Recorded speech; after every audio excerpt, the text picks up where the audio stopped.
ये सारे mountain climbers गलती से एक ऐसे पर्वत श्रृंखला पर पहुंच गए जहां से आज तक मिस्टीरियस तरीके से कोई वापस ही नहीं लौटा। उस जगह पर इतने खतरनाक हंटर्स और जानवर रहते हैं जो इंसानों की हड्डियां तक भी नहीं छोड़ते। इस रोमांचक कहानी की शुरुआत होती है एक बहुत ही बड़े पर्वत श्रृंखला को दिखाते हुए। उस जगह पर हम रब नाम के एक आदमी को देखते हैं जो कि माउंटेन क्लाइंबर था और अपने दोस्तों पर्वत के टॉप पर पहुंचने की कोशिश कर रहा था। हमें नीचे की तरफ उसके दो साथी एलिसन और एड भी दिखाए जाते हैं। इतने लंबे समय तक ट्रैवलिंग करके चढ़ने के बाद वह दोनों थक चुके थे, लेकिन रॉब जो ऊपर की तरफ था वो उन्हें बताता रहता है कि एकदम सेफ है, वो लोग बड़ी आसानी से ऊपर आ जाएंगे। अब यह सुनने के बाद एलिसन और एड थोड़ा सा रिलैक्स हो जाते हैं। कोने में खड़े होकर एक दूसरे के फोटोग्राफ्स खींचने लगे। पहले एड एलिसन की खींचता हो और अब एड ने एलिसन करने के लिए कही। दोनों इस जगह पर इसी तरीके से थोड़ा सा एंजॉयमेंट करते रहते हैं, लेकिन ऊपर की तरफ से रॉब उन्हें इंस्ट्रक्शंस दे रहा था कि थोड़ी सी ही दूरी बाकी है, जिसके बाद हम इस बड़े से माउंटेन के टॉप पर पहुंच जाएंगे। यहाँ एलिसन और को नजरअंदाज कर रहे होते हैं। अब रॉब जब थोड़ी ऊंचाई पर पहुंचा तो उसे लगा कि बाकी लोग नीचे से ऊपर चढ़ रहे होंगे, इसीलिए वह सपोर्ट की रस्सियां और ऊपर खींचने लगा। बदकिस्मती की बात यह हो गई कि उस रस्सी की वजह से एड का पैर उसमें फंस गया था। इसी वजह से उसका बैलेंस बिगड़ा और वो एकदम उल्टा गिरने लगा एलिसन के साथ। दोनों बुरी तरीके से वहाँ से नीचे गिरने लगते हैं, पर अच्छी बात हुई कि उन्हें सपोर्ट के लिए रस्सियां मौजूद थी। वो माउंटेन क्लाइंबर्स थे तो ऑब्वियसली पूरी तैयारी करके गए होंगे अपनी सेफ्टी के लिए। एलिसन और राइट तो एकदम बुरी तरीके से लटके हुए थे, जिसके बारे में थोड़ी देर बाद रॉ को पता चलता है। आवाज सुनने पर आर भी अब तुरंत ही नीचे की तरफ आने लगा उनकी मदद करने के लिए। एलिसन तो ठीक ही थी, लेकिन एड एकदम उल्टा हो चुका था। उन सभी की जान ले लेगी और तुरंत ही दूसरी रस्सी के माध्यम से वहाँ पर पहुँचता है और दोनों को कंफर्टेबल करता है। इस इंसिडेंट के बाद तो उन्होंने बिल्कुल भी ब्रेक की तरफ चढ़ते चले गए। आखिरकार वो माउंटेन के टॉप पर पहुँचकर चैन की सांस लेते हैं। उन्हें नहीं पता था, एकदम सिंपल टास्क समझ रहे थे, उसमें थोड़ी सी भी गलती करने पर अब वो तीनों अपना टास्क कंप्लीट करने के बाद नीचे उतरने की तैयारी करने लग जाते हैं। यहाँ पर हमें पता चला कि रॉब और एड के बीच में ज्यादा बनती नहीं है। दोनों भले ही कई माउंटेन क्लाइंबिंग कर रहे हैं, लेकिन ऐसी बात है जो आज तक उन्हें दूर रखती है। एलिसन बेचारी इन दोनों के झगड़ों के बीच में पिसती रहती है, पर यहाँ वो कैसे भी करके उस जाते हैं और अपने एक फार्म हाउस की तरफ बढ़ते हैं। उस जगह पर तो उनके दो फ्रेंड्स भी मौजूद थे जिनका नाम एलेक्स और जेनी था। वह दोनों मैरिड कपल्स होते हैं और रॉब उनका पुराना दोस्त था और रॉब ने इंतजाम किया वो इसी जगह पर रुकेंगे। यह इसीलिए क्योंकि यह पूरा इलाका बड़े बड़े पर्वत श्रृंखलाओं के लिए फेमस है और एक ऐसा माउंटेन है जिसके टॉप पर चढ़कर उन्हें वर्ल्ड रिकॉर्ड बनाना है। कहा गया है कि उस माउंटेन पर आज तक जो गया वापस ही नहीं आया। अब यहाँ एलेक्स और जेनी के घर के पास पहुँचने के बाद मुलाकात करवाता है। एलेक्स और जेनी काफी अच्छे बिहेवियर से उनका कहते हैं कि तुम्हारे रहने की सुविधा कर दी गई है। सबसे पहले एलिसन अंदर चली गई वहाँ पर अपना रूम देखने। बीच में तो अभी भी अनबन चालू ही थी और वो दोनों एक दूसरे को रोस्ट करने से पीछे नहीं हटते थे। फाइनली वह दोनों भी घर के अंदर जाकर फ्रेश होने लग जाते हैं, लेकिन तभी एड कहने लगा हो रही है और तो और एक अजीब सी दुर्गंध फैली हुई है जो बाहर की तरफ से आ रही थी। रात तुरंत ही वहाँ के एक विंडो को ओपन करने तो जाता है, लेकिन वो बाहर से बंद थी, तो वो इस घर की हर जगह की विंडोज बाहर से ओपन कर दे रहा था। सभी लोग फ्रेश होने लगे थे और धीरे धीरे रात हो जाती है। रात के समय यहाँ का टेम्परेचर अब काफी गिर जाता है, इसीलिए वह सभी लोग डिनर करने के बाद गेम्स खेलने लगते हैं। साथ वो ड्रिंक भी कर रहे थे क्योंकि रॉब को ड्रिंक करना बहुत पसंद था। सब के थे, लेकिन यहाँ एलेक्स और एड के बीच तो अलग ही जंग चालू होती है। ये कार्ड्स का गेम था जिस पर उन्होंने काफी सारे डॉलर्स लगाए थे। एड और एलेक्स तो अपना गेम इसी वजह से बाकियों को भी इंटरेस्ट आने लगा। वह भी देखना चाहते थे कि इतने ज्यादा पैसे कौन जीतेगा। सबसे पहले निकाल दिए और उसे लगा कि वह जीत जाएगा। उसने अपने कार्ड शो किए और पैसे अपनी तरफ खींचने लगा, पर तभी एड का एक नया मूव आता है। वो जब अपने कार्ड रख रहा था तो उसमें तो क्वीन थे, यानी टेक्निकली देखा जाए तो एड इस गेम को जीत चुका है। सभी लोग यह देखकर चौंक गए थे, यानी कि अब एलेक्स को काफी सारे डॉलर्स उसे देने होंगे, पर एलेक्स तो उसे बहुत ही कम मनी देता है और वहाँ से चला जाता है। और अगर शायद एलेक्स जीत जाता तो वह बरोबर एड से सारे मनी वापस ले ही लेता है। एड और उसके साथियों को गुस्सा तो आता है, के साथ कमरे में चला गया। दोनों तो एक दूसरे के साथ काफी मजे करने लगे और वहीं बाहर की तरफ तीनों बेस्ट फ्रेंड बैठकर बातें कर रहे थे। रॉब और एलिसन तो एड को समझाते हैं कि यह गेम था और एलेक्स पहले से ही काफी ज्यादा चीटर है हर एक गेम में। एड भी इन चीजों को बाद में भूल जाता है। अब उन तीनों की नजर एक फोटो के ऊपर जाती है जो एक माउंटेन की थी। ये बर्फीला लग रहा था और इसी के बारे में उन्होंने काफी ज्यादा बातें सुनी होती हैं। ये माउंटेन सोशल मीडिया पर बहुत ही ज्यादा फेमस है। भले ही यह दुनिया का सबसे टॉलेस्ट माउंटेन नहीं है, लेकिन कहा गया है कि जो भी आज तक वहाँ पर चढ़ा वापस लौट लौट कर ही नहीं आया। कहा जाता है कि अगर उसे गिरे तो 1 मिनट लगता है हमें नीचे पहुंचने में, यानी इससे अंदाजा लगा सकते हैं कि वहाँ का टेम्परेचर और ऊंचाई कितनी ज्यादा होगी। बट कहीं न कहीं उन तीनों फ्रेंड्स के दिमाग में यह आने लगा कि वह उस माउंटेन के ऊपर जाकर नया वर्ल्ड रिकॉर्ड बनाएंगे। अब ये कैसे जाने पर किन किन खतरनाक चीजों का सामना करना पड़ेगा, ये उन तीनों को बिल्कुल भी अंदाजा नहीं था। लेकिन अब वो तीनों अच्छे माउंटेन क्लबर्स होते हैं, तो ये डिसीजन लेकर वो सुबह तैयारी कर, शायद वो अनजान माउंटेन पर जाकर ही रहेंगे। सुबह होने पर सभी लोग अपनी तैयारी करने लगे थे ताकि वह उस माउंटेन की तरफ जा सके। उस माउंटेन का नाम डेविल क्लिफ होता है। उसके नाम में ही डेविल है, तो उन्हें समझ जाना चाहिए कि यह कितना खतरनाक होगा। बट अब शायद उनमें से सभी लोग मन बना चुके थे वहाँ पर जाने का। ने तो रास्ते भर के लिए स्नैक्स भी इकट्ठा करके रख लिए होते हैं ताकि उन्हें खाने पीने की प्रॉब्लम ना हो। जल्द से जल्द अब सभी लोग उस डेविल क्लिफ तक पहुँचने के लिए फॉरेस्ट वाले रास्ते से आगे बढ़ने लगे थे। एलेक्स और जेनी को भी उस जगह पर जाने की बहुत इच्छा थी, इसीलिए वह भी जॉय कर लेते हैं।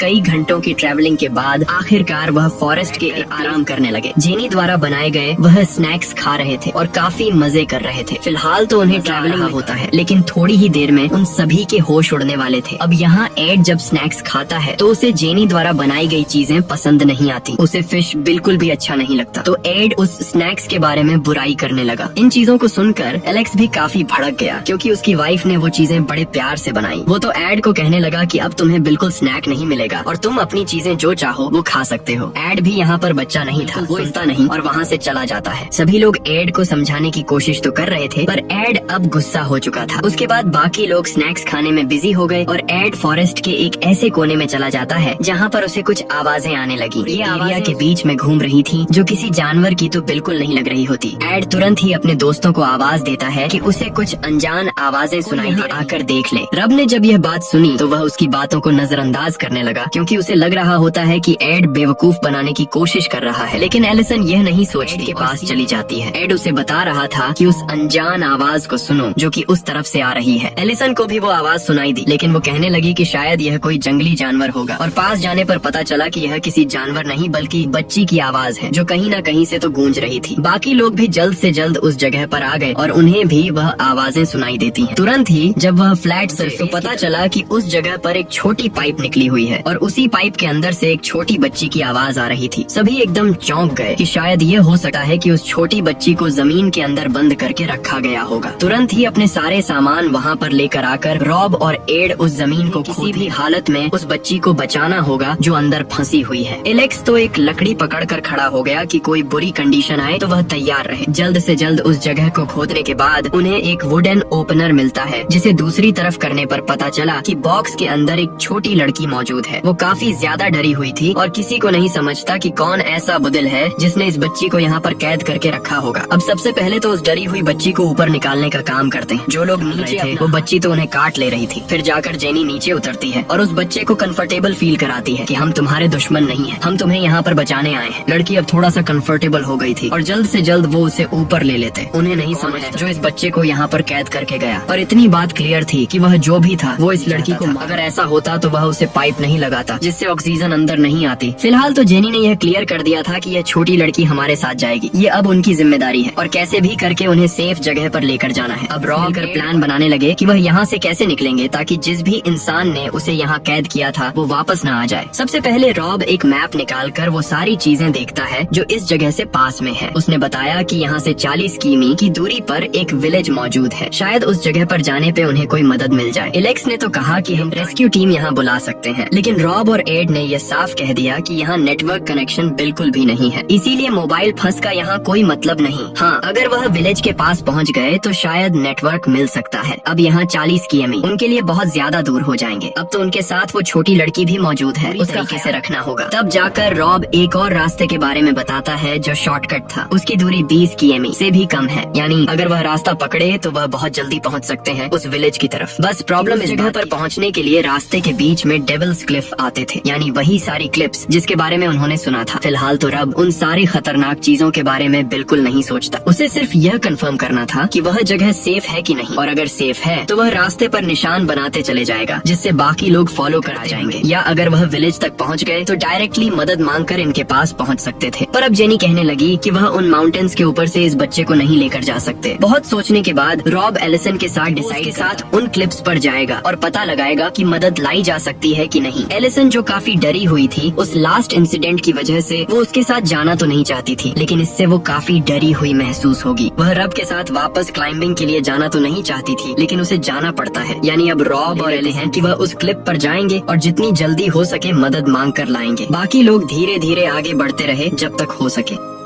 रॉबर्ट एलिसन अपने सामान लेकर फॉरेस्ट वाले रास्ते से होते हुए उन क्लिप्स के पास पहुंच जाते हैं। ऐसे कई सारे क्लिप्स थे जिन्हें उन्हें पार करते हुए आगे बढ़ना था। उन्होंने अपने केबल्स कनेक्ट किए और उन क्लिप्स से उतरना स्टार्ट कर दिया। पता नहीं अब उनके सामने कौन सी खतरनाक चीजें आने वाली हैं और आखिरकार वह कौन था जिसने उस बच्ची को किडनैप किया था। ये सब तो एक झटके में ही हमारे सामने आने वाला है। सबसे पहले एलिसन ट्राई कर रही थी उन बड़े बड़े पहाड़ों पे से नीचे उतरने का। ऊपर की तरफ रॉब की रस्सियां फेंक कर रखी थी और वो उसे मोटिवेट कर रहा था कि वो कर लेगी। एलिसन को बहुत ज्यादा डर लग रहा होता है। श्रृंखलाएं काफी ज्यादा खड़ी हैं। यहाँ पर एक गलती शायद उनकी जान ले सकती है, क्योंकि नीचे की तरफ काफी बड़े बड़े पत्थर मौजूद हैं। एलिसन फिर भी नीचे उतरते रहती है, लेकिन एक पॉइंट ऐसा आया जहाँ से वह आगे नहीं बढ़ पा रही थी। रफ को जब यह पता चला तो वह खुद नीचे जाने का डिसाइड करता है ताकि वह उसकी मदद करे। उसने सारी रस्सियां बांधी और जल्द से जल्द नीचे की तरफ बढ़ने लगा। पर यहाँ सबसे बड़ी प्रॉब्लम यह हो जाती है कि रस्सी अचानक टूट गई। यह रस्सी टूटने की वजह से रॉब को बिल्कुल भी सपोर्ट नहीं मिला और वह उतनी ऊंचाई एलिसन के सामने रफ गिर रहा था, बट बेचारी वह कुछ नहीं कर पाई। नीचे गिरने के बाद रॉब की सिर्फ एक बार आवाज आई और फिर सब कुछ। एलिसन जब अपनी नजर नीचे की तरफ करती है तो उसे रॉब की डेड बॉडी दिखाई दे रही थी। ये मोमेंट उसके लिए इतना ज्यादा खतरनाक था कि वह कुछ सोच नहीं पा रही थी। एक तो अब रस्सी भी नहीं है और उसे जब अपने हाथों की मदद से उतरना होगा। एलिसन ये सोच नहीं पाती कि वह अपने मरे हुए दोस्त के बारे में बाकियों को कैसे बताएगी। आज तक उन्होंने साथ मिलकर इतने सारे पहाड़ चढ़े हैं, फिर आखिरकार इतनी कम ऊंचाई के पहाड़ पर वो कैसे गिर गया। वहाँ दूसरी तरफ एड, एलेक्स और जेनी उस छोटी साथ लेकर जा रहे होते हैं। उन्हें अभी बिल्कुल नहीं पता कि उनका एक अच्छा दोस्त मर चुका है। सिर्फ उन्हें इतना दिख रहा था कि एना को कैसे भी करके एक सेफ जगह पर लेकर जाना होगा। अब उन लोगों ने भी डिसाइड किया कि वह रॉब और एलिसन के पास जाएंगे, यानी उस डेविल क्लिप्स के कोई ऑप्शन नहीं बचा है। लेकिन अचानक एना नाम की वो छोटी लड़की वहाँ से भागने लग जाती है। एड और एलेक्स तुरंत ही जाकर उसे पकड़ रहे थे और जेनी उसे अपने पास कंफर्टेबल करती है। वो लड़की से बहुत ज्यादा डर रही थी और उसे एकदम सेफ फील कराना जरूरी था। पहले तो जेनी इस प्लान को एकदम बेकार समझ रही थी, लेकिन एक जगह पर भी रुकना खतरे से खाली नहीं है, इसीलिए वो लोग वहाँ से तुरंत ही निकल गए। हमें यहाँ बेचारी एलिसन दिखाई जाती है, जिसके पास अब रस्सी भी नहीं थी। धीरे धीरे जब वह कोनों को पकड़कर उतर रही थी तो उसका भी पैर फिसल गया, लेकिन एलिसन ने अपने आप को धक्का दिया, जिससे वह पेड़ों के ऊपर से गिरने लगी। उसकी स्पीड थोड़ी सी स्लो हो जाती है और वहाँ से वह एक छोटे से तालाब में पहुँच गई। अच्छी बात होती है कि उसे ज्यादा तैरते हुए वह कैसे भी किनारे पर पहुँच जाती है। पूरे प्रोसेस में एलिसन बहुत ही ज्यादा थक गई थी, इसीलिए वह किनारे पर पहुंचने के बाद वहीं बेहोश हो गई। अब यहाँ बेहोशी की कुछ विजन आते हैं और वह अपने आप को एक बंद वाली जगह पर पाती है। ये वही सेम जगह थी जैसा कि वह छोटी बच्ची एना को कैद किया गया होता है। एलिसन लगातार चिल्लाते रह गई, लेकिन उसकी मदद करने कोई नहीं आ रहा था। उस जगह पर वो छोटी पाइप भी लगी होती है, जिसमें से ये सारी वही कंडीशन है जैसा एना फंसी थी। और अब पता नहीं कैसे एलिसन भी उन्हीं चीजों का विजन देख रही है। थोड़ी देर तक ये चलता रहा और जब एलिसन की आंख खुलती है तो वह अपने बेस्ट फ्रेंड रॉ की डेड बॉडी साइड में देख रही थी। को रोक नहीं पाती, लेकिन जैसे ही उसने रस्सी को देखा तो पता चला कि यह रस्सी टूटी नहीं है, बल्कि इसे काटा गया है। आखिर ये कौन कर सकता है? पर उन दोनों के अलावा और कोई भी नहीं था। एलिसन को शायद कुछ पता चल गया होता है, इसीलिए वह ट्राई करती है अपने दोस्तों के पास वापस। यहाँ एड, एलेक्स, जेनी उस बच्ची एना को लेकर आगे बढ़ते ही हैं, पर हमें एक चट्टान पर से दिखाया गया दो लोग जो कि उन सभी के ऊपर एक स्नाइपर की मदद से नजर रख रहे थे। साफ पता चलता है कि यह दोनों हंटर्स हैं जिन्होंने एना को उस जगह पर बंद करके रखा था। पता नहीं अब वो इन सभी लोगों के साथ क्या करेंगे। उन दोनों हंटर्स में तो बात चल रही थी कि हमें फायर करके सबसे पहले उन बाकियों को, उनकी डिस्टेंस ज्यादा है जिससे कि आवाज काफी गूंज सकती है, इसीलिए फिलहाल वो फायरिंग नहीं करके एक अच्छे मौके का वेट करने लगते हैं। अचानक अब उस जगह पर दो और लोग आ गए थे जिनके पास शॉटगन थी। वो दोनों बाकी हंटिंग सीजन तो खत्म हो चुका है, फिर आखिर तुम यहाँ पर क्या कर रहे हो? और किसी जानवर को खतरनाक स्नाइपर का तो यूज नहीं किया जाता। दोनों हंटर्स ने कहा कि हम जानवरों को मारने नहीं आए हैं, हमें एक छोटा सा मिशन मिला है, उसे कंप्लीट करने के लिए आए हैं। अब वो दोनों आदमी जो इस जगह पर ही रहा करते थे, उन्हें इन दोनों पर देरी किए उन्होंने हंटर्स के ऊपर हमला किया और एक को तो जान से ही मार दिया। दूसरे वाले हंटर को वहाँ से नीचे गिरा दिया जाता है और इतनी चट्टाने वाले इलाके से गिरने के बाद तो उसकी मौत पक्की है। वह दोनों आदमी अब उस स्नाइपर को लेकर वहाँ से निकल जाते हैं। पता नहीं उनका इंटेंशन क्या था और वो यहाँ पर क्यों आए हैं। यहाँ फॉरेस्ट वाले इलाके से भागते हुए ट्राई करती है अपने बाकी दोस्तों के पास पहुँचने का। उसे तो अंदाजा लग चुका था कि उनके अलावा कोई और यहाँ पर है जो नहीं चाहता कि वह जिंदा रहे। हमें तो अब एक खुले सड़क पर एक कार चलती हुई दिखाई जाती है जिसके अंदर 3 लोग मौजूद थे। एक का नाम एंडडी था तो दूसरे का आदमी जो पीछे बैठा हुआ था उसके बारे में ज्यादा डिटेल नहीं दी जाती, लेकिन यह बात क्लियर थी कि उन सभी को एना के फादर ने काम दिया है ताकि वह एना को सही सलामत उसके पास लेकर आ जाए। अब एलिसन कैसे भी करके भागते हुए अपने दोस्तों के पास पहुंच ही जाती है। वो सारे लोग रिवर के दूसरी तरफ थे और एलिसन उन सभी को जल्द से जल्द वहाँ से निकलने और पूरी सच्चाई बताने की कोशिश करती है, लेकिन उस रिवर की इतनी ज्यादा आवाज के कारण कोई तब जाकर एलिसन ने इशारे में समझाया कि तुम सब आगे वाले रास्ते पर मिलो। लेकिन जब दूसरे लोग रब के बारे में पूछते हैं क्योंकि वह वहाँ पर दिखाई नहीं दे रहा था, तब जाकर मैं बताया कि वह मर चुका है। यह चीज सुनने के बाद सभी एकदम दंग रह गए। आखिर ऐसा क्या हुआ जिससे कि इतना अच्छा माउंटेन क्लाइबर यानी कि रब मारा गया। एना दूसरी तरफ देखते ही है तभी उसके मुंह पर खून के धब्बे आ गए। एक गोली की आवाज आई जो सीधा जेनी के सर में लगती है। जेनी तुरंत ही मरकर पानी में गिर गई, जिससे कि बहुत ही तेज पानी के बहाव के कारण दोनों आगे बढ़ते ही जा रहे थे। गन की आवाज सुनकर सभी लोग वहाँ से भागने लगे। बाद में पता चला कि ऊपर की तरफ 2 स्नाइपर वही 2 लोग थे जिन्होंने बाकी हंटर्स को मारा था। वह अपने स्नाइपर की मदद से लगातार बाकियों के ऊपर भी फायर करते जाते हैं। एड और एलेक्स जल्द से जल्द वहाँ से निकलने की कोशिश करने लगे क्योंकि उनकी जान ले सकती है। एलिसन पर भी लगातार फायर हो रहे थे पर वह कैसे भी बचते हुए एना के पास जाना चाहती थी। एक शॉट तो एलिसन के सीधा साइड में जाकर लगा जिससे वह पानी में गिर जाती है। एलेक्स और राय ट्राई कर रहे थे कि वो जेनी को बचा ले, लेकिन बॉडी पानी में डूबती जा रही थी। ये बात तो क्लियर थी कि जेनी बहुत बुरी तरीके से मारी जा चुकी है। वह दोनों हंटर्स बिल्कुल भी रहम नहीं कर रहे थे और जो भी दिखता उसे शूट कर देते। एड और एलेक्स भी बाल बाल बचे और फॉरेस्ट के अंदर काफी अंदर चले जाते हैं अपनी जान बचाने के लिए। एलिसन जो फिलहाल के लिए पानी में मौजूद थी वो एना को अपने साथ रखती है। तब आ गई जब सामने की तरफ एक छोटा वाटरफॉल आ जाता है। उसके अंदर गिरने के बाद सभी लोग एकदम बिखर गए। एना कहीं भी दिखाई नहीं दे रही थी जिससे एलिसन काफी परेशान होकर गोता लगाकर उसे ढूंढने के लिए चली जाती। अचानक अब एलिसन को जेनी दिखाई थी जो अब मर चुकी थी। इतनी ज्यादा डरावनी चीज उसने पहले कभी नहीं देखी और एलिसन फिर से जाती है। बहुत ढूंढने के बाद उसे आखिरकार एना मिल गई जो कि वह पानी के ऊपर लेकर आ जाती है। जल्द से जल्द वो ट्राई करने लगी कि उसे ठीक किया जा सके क्योंकि एना मर सकती है, पर यहाँ पीछे की तरफ जो 2 स्नाइपर्स मौजूद थे वह बार बार फायर कर रहे होते हैं। एलिसन बाल बाल बची थी और वो एना को ऊपर की तरफ भेज देती है ताकि वो फॉरेस्ट की गोलियां खत्म हो गई होती हैं। इसीलिए वो उसे चेंज करने लगे और वो तो एलिसन को इशारा कर रहे थे कि तुम भी भाग जाओ, तुम्हारे पास मौका है। एलिसन अपने बाकी साथियों के पास आती है और वह छोटी बच्ची एना के पीछे आकर छुप जाती है। शायद अब उन सभी लोगों की जान बहुत ज्यादा खतरे में थी। एलिसन और एलेक्स एक साथ मिलते हैं और पूछते हैं कि आखिरकार एड और एना कहाँ पर चले गए।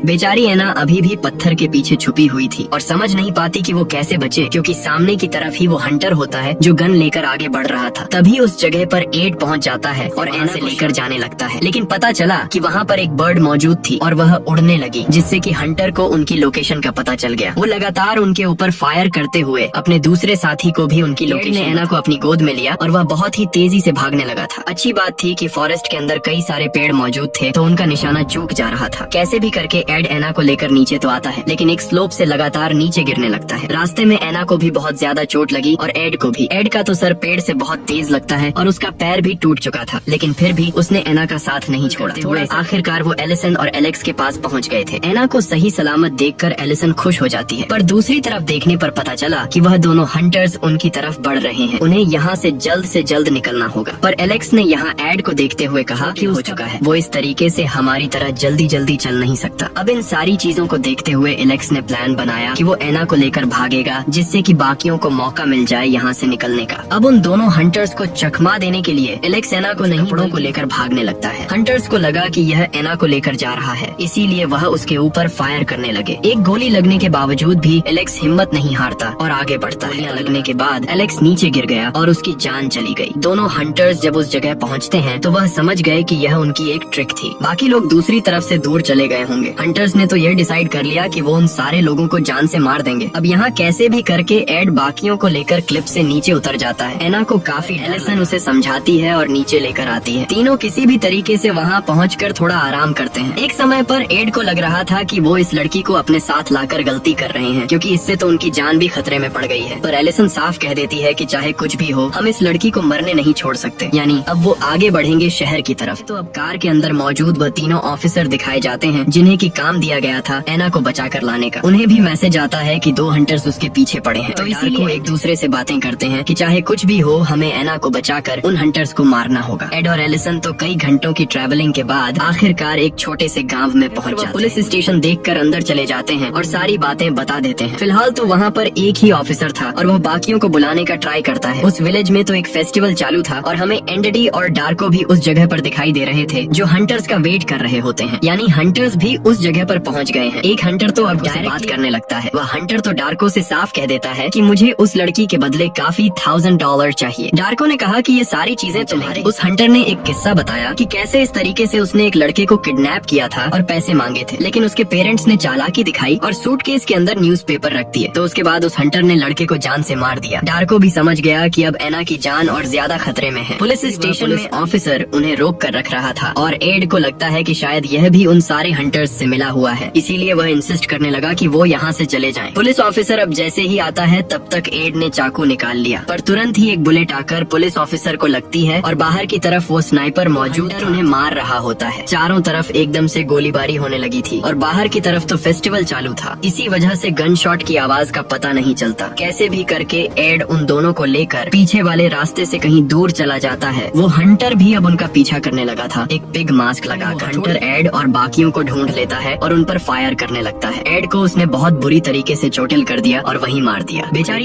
हर जगह मदद मांग रही थी लेकिन कोई दरवाजा नहीं खोलता, पर वह हंटर उसके अंदर आकर वहाँ रहने वाले इंसान को भी मार देता है। एलिसन बहुत ट्राई कर रही थी उस हंटर को दूर भेजने का, लेकिन वह एना के पास पहुँच ही जाता है। घर में चारों तरफ आग भी लग चुकी थी, तो इसीलिए अब एलिसन ने मौका देखकर उसके पीछे से हमला किया और उस हंटर को ऊपर से नीचे गिरा दिया। फाइनली सही सलामत नीचे लेकर आ जाती है, लेकिन वह बहुत कमजोर हो चुकी थी। बाद में पता चला कि कुछ रेस्क्यूअर्स वहाँ पहुंचकर एलिसन को बचा लेते हैं। उन सारे दोस्तों ने दोनों ही हंटर्स को पकड़ लिया था। फाइनली अब लग रहा होता है कि सब कुछ ठीक हो जाएगा।